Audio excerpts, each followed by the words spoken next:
तर इथं सगळं रेल्वेचं वगैरे सामान आहे. त्याच्यानंतर इथूनच बहुतेक रस्ता आहे. आपण आतमध्ये एंट्री केलेली आहे रेल्वे स्थानकामध्ये. तर या ठिकाणी आपल्याला रेल्वे पाहायला मिळाल्या. आमची रेल्वे 11:15 वाजता येणार आहे, त्यामुळं जरा जास्तच लवकर मी आलो असं मला वाटायला लागलं आहे.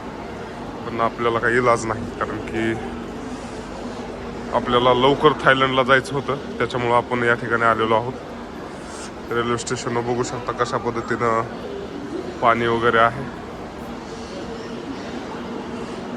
त्या ठिकाणी पोलीस कर्मी यायला लागले, तर एखादा रट्टे फिटे देते ना आपल्याला, तर बहुतेक त्यांना काही अडचण नाही आपण व्हिडिओ घ्यायला त्याची. बरं वाटलं, चांगलं वाटलं. आता आपल्याला तिकिटावर बघावं लागेल की आपलं जे प्लॅटफॉर्म आहे कोणता आहे. तर अशा पद्धतीनं प्लॅटफॉर्म असतात या ठिकाणी. गाडी क्रमांक 1